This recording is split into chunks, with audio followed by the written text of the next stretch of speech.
Alright guys, so today we're going to be talking about database searching. The first thing I want to go over is our topic, our area of research, which is going to be the USA and World War II. So that can be as specific or as broad as you choose, but we want to choose a topic within this scope, okay? So just really quick background on the USA and World War II, and this is really just to help you to get started about the way you want to approach this, okay? What subjects do you want to research? I'm not going to go over this really. I just saving this for you. Take a look at it a little later, please. But it's just breaking down how Hitler and Nazi Germany began by breaking the Treaty of Versailles, and all the way till the end of the World War. So to begin with actually talking about what we're talking about today, databases. They help organize specific information in order to make its retrieval or access easier. Separates different information and puts together similar information, and allows for easier searching and gives you a place to start searching. This might seem kind of broad right now, but hopefully the metaphor we use in just a second helps break it down. You can see an example of two databases here, Follett Destiny and the UNT database. So for our first database example, or main database example, let's take a look at a library bookshelf, right? We've all seen one of these here, one of these in a library. And these books aren't just put randomly anywhere, right? But they're organized by something, either by author or by subject. So what that means is if you're looking for an author that's last name starts with S, maybe Swift, you're not going to go look next to the A's and the B's, but you're going to go look next to the S's, right? Or if you're looking for a nonfiction book about something to do with animals, you know that we can go and take a look and see where the Dewey Decimal System lines up and what numbers we need to look to and find the animals, right? If you're seeing baseball and football, you're going to realize you're probably not in the right spot. And the reason we do this is so that we can simplify our searching. It's all about organizing things so they're easier to find. Without this organization, no one would know where to put stuff, and maybe even more importantly, we wouldn't know where to access or get the things we need. So think of a database just like this, just like a library bookshelf, except digital.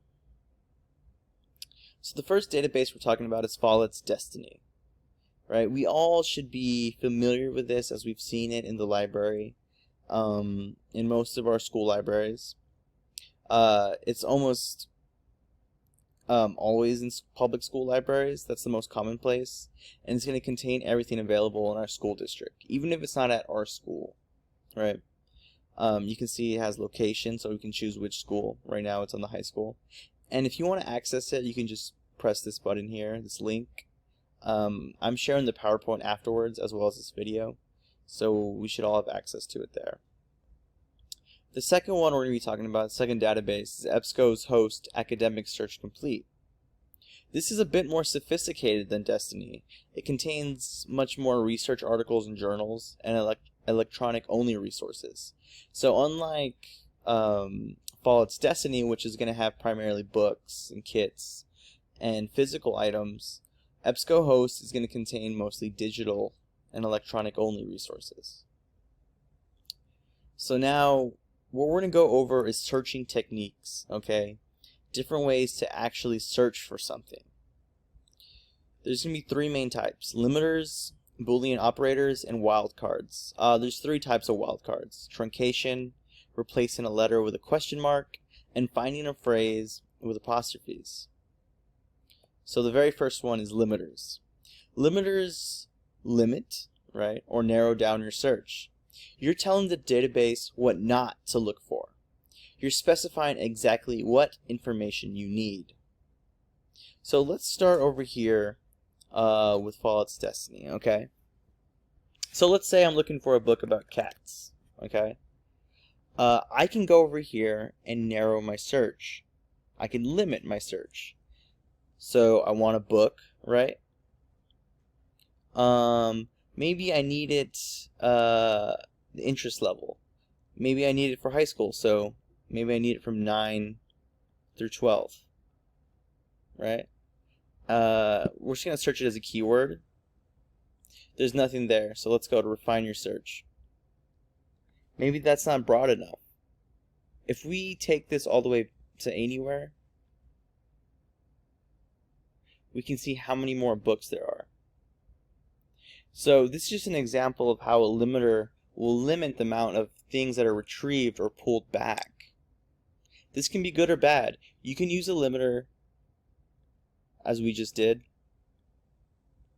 but sometimes there won't be enough information. So as I had to change it from 9 to first, the reason is we want to make sure we're not limiting ourselves too much and getting too specific. On the other hand, here we go. We have EBSCOhost.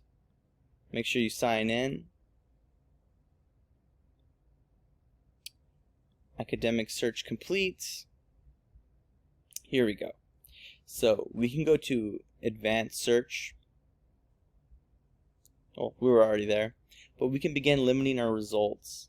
Whether we want full text, we want something that's peer reviewed, or maybe we just want a certain type of article, right? Maybe you're looking for a film review. Maybe you want a poem. And what this is it's limiting it to the things you choose, okay? Instead of being everything within the system, it's only going to be what you select. Maybe you want something in a specific language. You know, oftentimes it's English, but maybe you're looking for something for your French class, or Spanish, as that's probably the second most popular. Maybe you need something that's recent, right?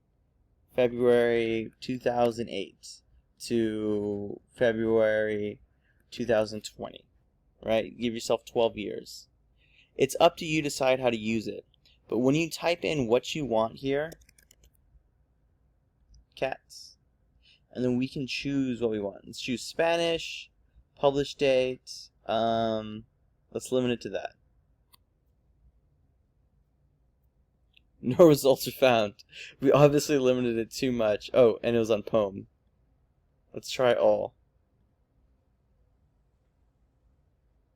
There we go. So now we have different articles about an OnCats, video results, and as you can see, they're all in Spanish. So ultimately, limiters are about taking what you're searching for and really making that scope a lot tighter and smaller, so you have less stuff to go through. This is really helpful if you know what you're looking for, or at least what you are not looking for. The second one are Boolean operators. Boolean operators are a type of limiter or a way to expand or limit overall result scope. So let's go over here and take a look. Right here, by clicking power, we're getting away from the basic search.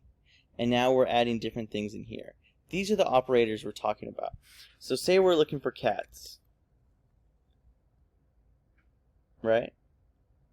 All these words. You can choose any of these words, this exact phrase. Let's just choose all of these words. Now let's go here and let's say dogs. So now we're looking for cats, but not dogs. So whatever we search for is going to be limited to just cats. It's not going to be about cats and dogs. We can go even farther, right? We can say cats, not dogs, and let's say kittens. So now whatever we search for is either going to have cats in there, but it definitely will not have dogs, and it may have kittens. These are different ways to limit or expand. So this is why it's a type of limiter. See, search for cats, not dogs, and kittens. When we get more specific or we want to broaden our search, Boolean operators are a good way to do that. This works the exact same over here, right? It looks actually very similar. If we go to library search again, keyword, and or not, all of these words. it works the same way. This is your keyword, select a field. So maybe you're looking for, because this gets much more specific. Maybe we want something by a certain author, right? Swift. We're looking for this author. And or not. But we're not, maybe we're not looking for a specific book by Swift. I'm going to make one up. Cats. But we're not looking for that. So now, whatever we look for by Swift, we're not going to have anything with cats within the title when we search for it. This can help, for instance, if we're looking for a specific thing by an author, but it's overridden by a lot of titles or a bunch of things, a bunch of subjects regarding a specific thing this author has done. And it doesn't have to be author, it can be anything that you choose from here. So Boolean operators, once again, are a type of limiter that can either limit or expand the overall scope of what you're searching for. And just as a word of note, both of these things, they work better the more you play around with them. Really, when we're talking about databases and searching, the more you mess around and learn the system, the more you're going to learn about it. Just like video games or different things that we try to learn, we just have to actually spend some time messing with it, as we say. But really, we're just learning, and we're seeing what's right, how it works, how it doesn't work. Next, we're going to talk about wildcards. And there's three types. There's truncation, and that's using an asterisk to expand scope. Replacing a letter with a question mark to allow differences in spelling. Finding a phrase with quotation marks, and that keeps words or phrases together. So why would we ever use truncation? Why would we ever use this at the end of a word? Can you see? If you take a look at the example, it becomes clear. It's because maybe we're looking for the word government, but maybe we're actually can find something that's talking about governments, or governmental, or in promote, promoting, promoted, promotes, right? When we use an asterisk, what it's doing is it's stopping the word and saying anything after that goes after that. We'll accept that. We'll accept that when we search. So it's going to retrieve anything that has this spelling regardless of what comes after the asterisk, right? So let's go back to our regular search. So for instance, run, right? You could say runs, running, anything of that sort. I like to go by keyword because it's the most broad of all the searches. But if we go by run and we use truncation, it's going to bring back anything that has run or runs or running within it, right? So we have home run, and then we see this here with a exclamation point. Let's see if we can find another quick example of that.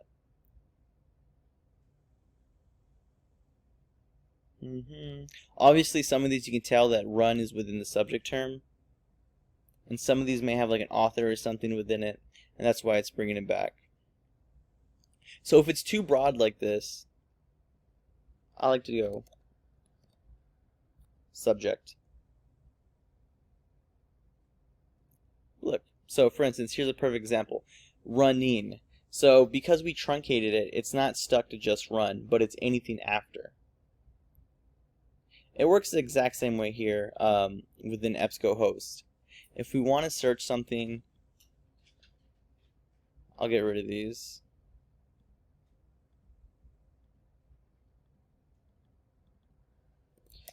It's going to pull stuff with everything. Instead of any specific thing, just run. And of course, this is going to be bring back a lot. And we're still in Spanish here.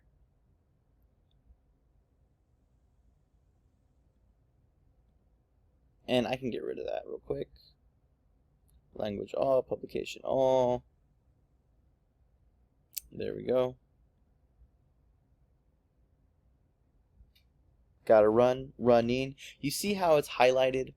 That's because it's directly brought up from here. So, gotta running, these are all going to be pulled up because we left the truncation of the asterisk. So next, we're going to talk about replacing a letter with a question mark to allow differences in spelling. Can anyone think of why this would be important? Why replacing a letter with a question mark might be something we need? And the quick or basic answer is sometimes the same word is spelled in different ways. So for instance, let's take a look at the word gray. However, if you're in the United Kingdom, you're going to spell gray this way. So if you're not sure which way you want it, or if what you're looking for might be in either way, then we need to search like this. Here we go. Athena, gray-eyed goddess. G-R-E-Y. Once a wolf. How wildlife biologists fought to bring back the gray, G-R-A-Y, wolf. This is a perfect example of how truncation can be helpful. Sometimes just the spelling of a word can be limiting, and we don't realize it.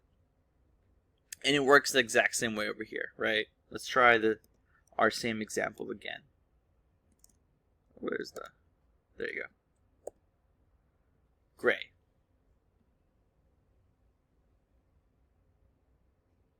Here we go. Common gray with an A. Based gray with an E. So this question mark is actually very helpful. It's something that we don't really think about or realize. So if we're looking for something specific, like a certain type of wolf, I think we talked about over here, the gray wolf, that's how you spell gray wolf, with an A. So we wouldn't want to use this truncation. However, if there are other words, right? Catalog is one of those, and it just depends what you're searching for. Or maybe you're just not positive on how to spell it, whatever it is you're looking for. Or there's just variances or differences. It could be regional, it could be national, whatever it may be.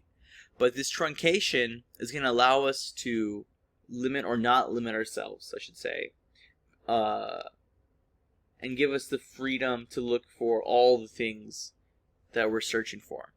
And finally, the last one is finding a phrase with quotation marks to keep words or phrases together.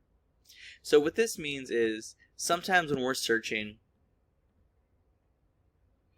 we're looking for a specific phrase, okay? So let's try World War II. This is our thing after all. World War II tells. Almost everything that's going to be pulled up is going to have World War II somewhere in there, whether it's in the subjects or it's in the title. And that's because it has to be like this. It cannot be broken up.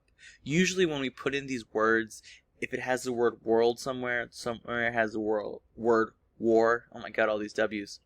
And the word to, as long as they're in here somewhere within the details, it's going to pull it up. However, this has to be next to each other. World War. Okay? And here it is. World War II. And this is why it's being pulled up. The quotation marks are keeping it all together. The same thing goes over here, right? Let's go with gray wolf.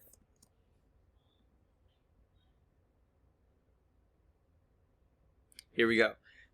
It has to be next to each other. Gray wolf. Gray wolf. It's making sure that whatever it pulls up, somewhere in it, it has gray wolf together as a phrase, right? That's important. Not as two separate words, but as a phrase.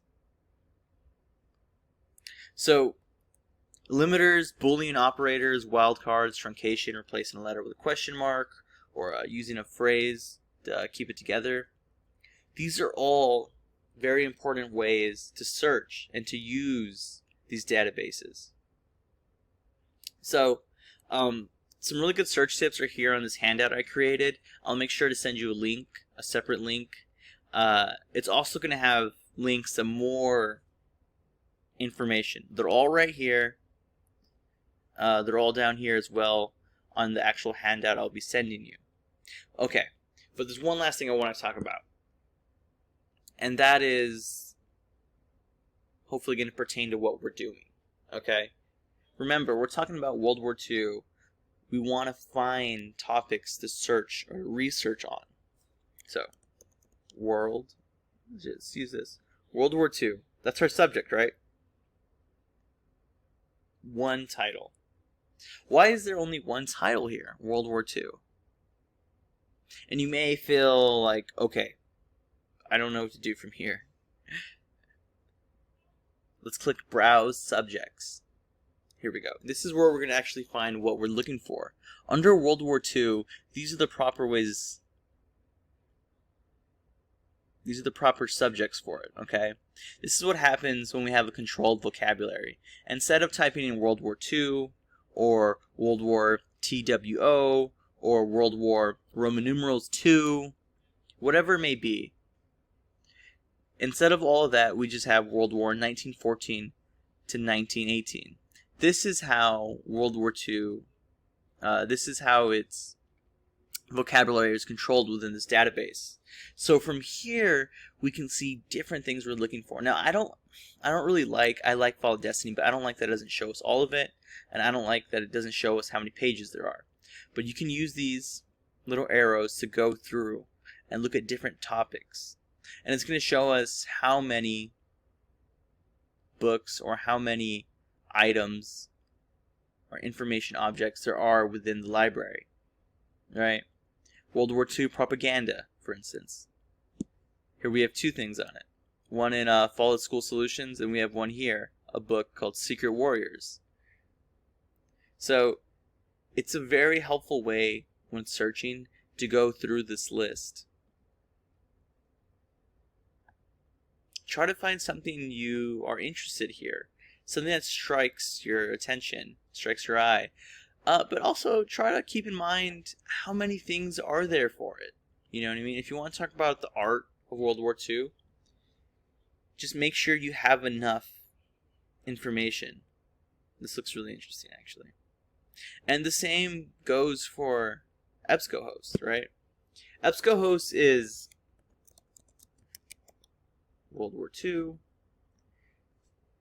is littered with documents and different still in Spanish, and in different items. So I would use this to really narrow down your search. If you just type in World War II, you're gonna get so many different things. But if we type in World War II and we're looking for let's see, maybe you want to find an interview, right, of something during World War II.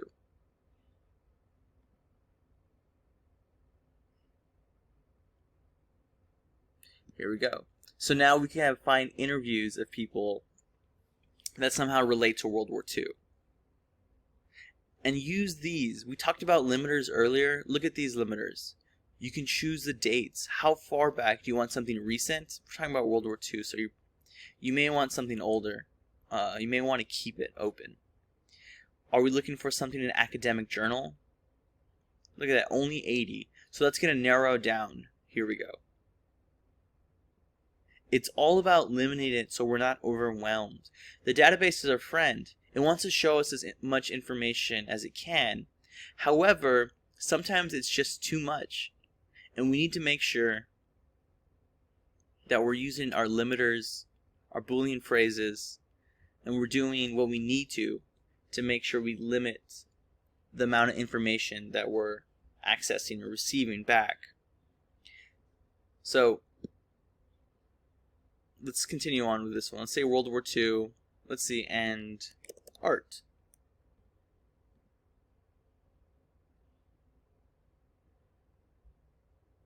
Here we go. So now we have things that talk about World War II, art, and their interviews. Maybe there's interviews of artists from World War II. If you know anything about Hitler, he's a failed artist. He was kind of obsessed with stealing art, right? And the Nazis did take and destroy some art. So we can use EBSCOhost to really fine-tune what it is we're searching for. What is our subject? What more information can we get about it? Alright? So the final thing I would want you guys to do today is we're going to do a think, pair, share, and practice. And all that means is I want you to choose one searching technique, right? Truncation, replacing a letter with a question mark, finding a phrase, or keeping a phrase together, Boolean operators, or limiters. I want you to choose one, turn and talk to your partner next to you, okay, to your right, about why you chose that technique. And try searching World War II on one of the databases you guys can choose and practice using those techniques. The one that you chose and the one your partner chose. Try to choose a different technique each. Alright, there's 5 to choose from. Try to choose one each, so it's only 2. I want you just to mess around and play around with that, because just by the act of doing that, you're learning so much. And then when you're finished, just write one short paragraph, right? 4 to 6 sentences about the importances of databases in our current information world. Why are databases important? Alright guys, that's it. Let's practice working on that, and let's get started.